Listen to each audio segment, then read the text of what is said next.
I just had to let you know you're.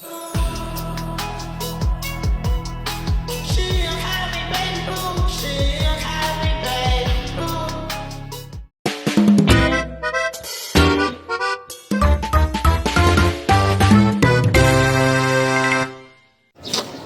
Halo semuanya, perkenalkan kami dari kelompok 9 dengan mata kuliah Sistem Instrumentasi. Perkenalkan, nama saya Ferdi Zephania F10. Saya Marius Sinaga. Saya Venezuela Barat. Dengan dosen pembimbing Alfriska Oktarina Silalahi, SPD MSI. Kami di sini ingin lakukan proyeksi mengenai dengan proyek Sistem Instrumentasi dengan judul kami yaitu Sistem Monitoring dan Alat Prediksi Banjir.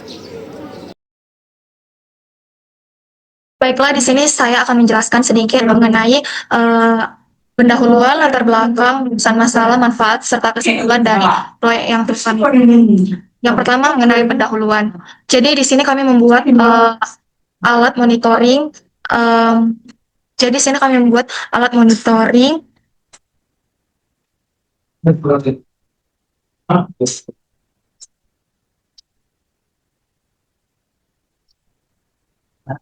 Baiklah, di sini saya akan menjelaskan sedikit. Tunggu dulu, Kiel. Diam dulu.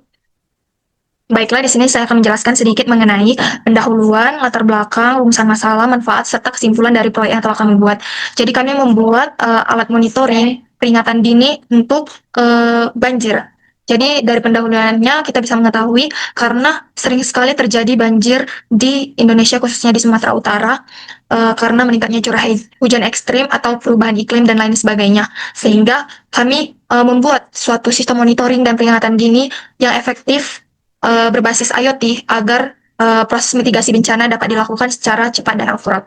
Kemudian selanjutnya untuk latar belakangnya, dikarenakan perubahan iklim global di Indonesia, termasuknya di Sumatera Utara, itu sering terjadi curah hujan ekstrim yang dapat berdampak kepada risiko banjir. Sehingga kami mengembangkan sebuah sistem monitoring pendeteksi banjir berbasis IoT agar menjadi suatu solusi yang relevan untuk mampu memberikan peringatan dini yang cepat dan akurat karena pengolahan datanya itu berbasis real time dan IoT. Sehingga kami berharap konsep ini dapat meningkatkan efisiensi penanganan bencana, mengurangi risiko kerugian, serta mendukung pencapaian SDGs terkait ketahanan infrastruktur, kota berkelanjutan, dan adaptasi perubahan iklim. Selanjutnya untuk rumusan masalah dalam proyek ini adalah yang pertama itu bagaimana merancang sistem monitoring ketinggian air berbasis sensor, kemudian bagaimana mengirimkan data secara real time menggunakan teknologi IoT, yang ketiga bagaimana sistem dapat memberikan peringatan dini saat kondisi berbahaya, dan yang keempat itu bagaimana mendapatkan data agar mudah dipahami oleh pengguna. Kemudian untuk manfaatnya itu mengembangkan sistem monitoring ketinggian air berbasis IoT, menerapkan konsep sistem instrumentasi dalam bentuk nyata, menerapkan konsep sistem instrumentasi, menghasilkan prototipe yang dapat diuji dan dikembangkan lebih lanjut. Untuk kesimpulannya, bisa dilihat dari proyek yang kami buat itu, prototipenya itu berhasil dirancang dan diimplementasikan secara baik menggunakan sensor ultrasonik sebagai komponen peraba level permukaan air yang dikendalikan secara total oleh microcontroller ESP32. Kemudian diintegrasikan IoT, memanfaatkan modul Wi-Fi integrasi pada ESP32 terbukti efektif. Kemudian mekanisme sistem peringatan dini atau early warning sistemnya berupa kombinasi komponen buzzer dan LED indikator. Jadi kesimpulannya alat atau proyek yang kami buat dalam sistem instrumentasi ini sudah berhasil dan berjalan dengan baik. Sekian dan terima kasih.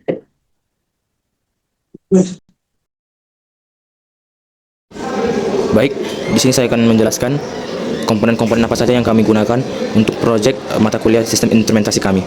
Yang pertama, kami menggunakan baterai 9 volt sebagai sumber daya untuk rangkaian yang kami gunakan, untuk rangkaian yang kami buat. Lalu kami gunakan buzzer sebagai bunyi atau alarm untuk peringatan terjadinya banjir atau peringatan jika air sudah berada di level bahaya. Lalu kami menggunakan 3 lampu LED, yaitu sebagai indikator, yaitu menggunakan lampu hijau sebagai lampu indikator untuk memberikan informasi bahwa si air itu ketinggiannya masih aman, jadi belum masuk dalam situasi waspada ataupun bahaya ataupun banjir. Nah, lampu kuning itu menandakan bahwa situasi atau ketinggian air berada di level waspada, dan untuk merah ketinggian air itu berada di level bahaya.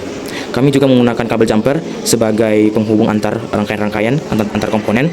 Lalu kami juga menggunakan resistor sebagai penghambat arus, maksudnya penghambat tegangan, karena kami menggunakan batas 9 volt. Jika tidak adanya resistor sebagai resistansi, maka lampu LED kami akan cepat rusak dan tidak akan bisa digunakan. Lalu kami menggunakan ESP8266 sebagai otak dari proyek atau rangkaian kami. ESP inilah yang akan menghubungkan seluruh code ataupun perintah yang telah dijalankan pada Arduino IDE ke seluruh rangkaian yang telah kami buat. Dan juga ESP8266 ini dapat menghubungkan Wi-Fi, sehingga nanti data yang telah diberikan oleh alat dapat masuk ke dashboard yang telah kami buat. Lalu yang terakhir, kami menggunakan sensor ultrasonik, yaitu untuk mengukur jarak dan ketinggian air yang berhasil diukur oleh sensor.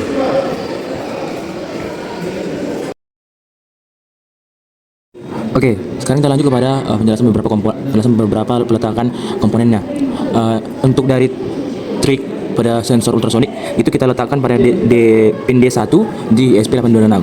Untuk ekonya pada sensor ultrasonik itu kita letakkan kepada D2. Untuk LED hijau yang bagian sini itu kita letakkan kepada bagian D5 pada pin D5 sisi ESP8266. Sebelum itu kita harus hubungkan kepada resistor agar nanti tegangan yang pada 9 volt itu dia bisa diresistansikan. Terus untuk LED kuning dia ke D4-nya ESP8266, dan untuk LED merah dia ke D7 ESP8266. Lalu untuk bagian buzzer dia diarahkan kepada pin ESP8266, yaitu pin D6. Lalu pada code Arduino IDE kami menggunakan include ESP8266 wifi.h karena kami menggunakan microcontroller untuk ESP8266. Lalu seperti saya bilang tadi, trik ke pin D1, echo ke D2, LED hijau, kuning, merah ke D5, D4 dan D7, dan buzzer ke D6. Lalu kami menggunakan Conchar SSD untuk menghubungkan jaringan wifi kepada si ESP tersebut. Lalu pada bagian jarak dari berapa sih biar lampu indikator itu berubah warna, yaitu kalau pada lampu hijau jika dia berada di atas 25 cm maka lampu indikator hijau akan menyala secara terus menerus. Namun ketika jarak dari sensor jarak air terhadap sensor itu berada di bawah 25 cm maka lampu indikator akan berubah menjadi warna kuning. Lalu juga ketika jarak air terhadap sensor itu berada di bawah 10 cm maka lampu indikator akan berubah menjadi merah.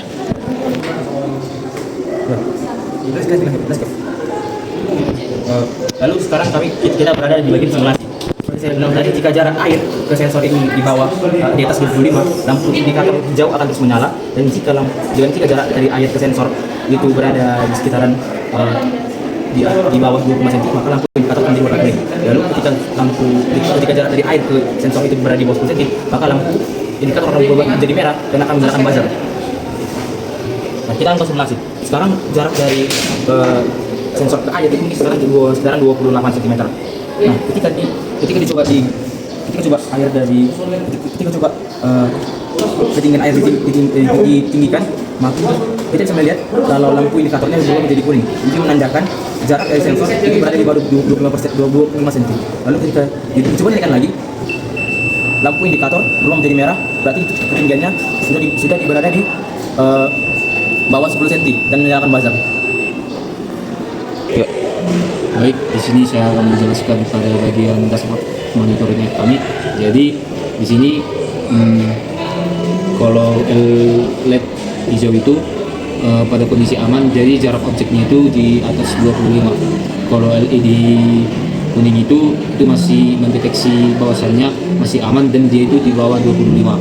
Kalau LED merah itu dia mendeteksi jarak objeknya itu mulai dari 10, jadi di bawah 10 dia sudah mendeteksi bahwasannya ada tanda bahaya atau banjir. Nah, jadi pada dashboard kami ini juga menghitung bagian dari waktu atau bagian dari detiknya.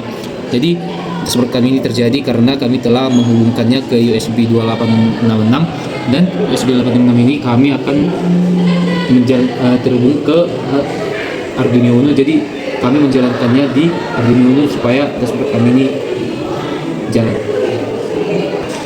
Sekarang untuk memastikan apakah data dari dashboard terhadap ESP8266 ini sudah terhubung atau belum, seperti yang dilihat, bisa dilihat kalau pada dashboard baru di antara di atas seperti itu sudah dihubung kepada si dashboard yang kami buat.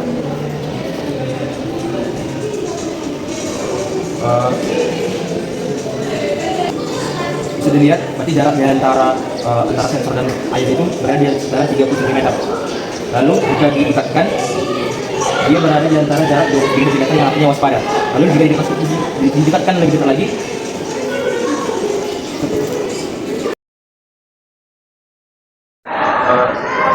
lalu yang terakhir kita pastikan bahwa jarak dari sensor apakah memang lebih kurang dari 10 baru dia nyala atau tidak.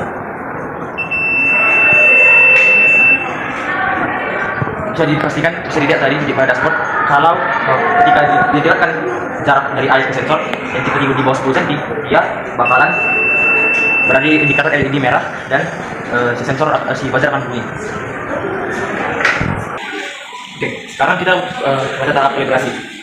Kalibrasi ini untuk memastikan apakah si sensor dapat melihat jarak atau membaca jarak yang benar dan apakah sesuai dengan pada dashboard.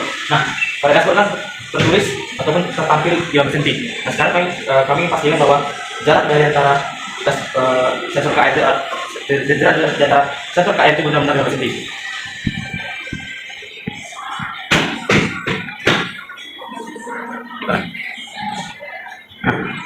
Bisa dilihat kami menggunakan kalibrasi menggunakan penggaris. Bisa dilihat jarak dari antara sensor ke air itu sekitaran 15 cm dan pada dashboard juga terpampang atau tertampil 15 cm yang menandakan si sensor bisa membaca jarak dari ketinggian air tersebut. Maka proyek kami untuk mendeteksi banjir itu disertakan dapat digunakan secara berkala dan untuk pengembangannya bisa digunakan sebagai pengembangan yang lebih rinci lagi dan kompleks lagi supaya bisa digunakan oleh masyarakat. Sekian dari video kami, terima kasih telah menonton. Terima kasih. I just had to let you know you're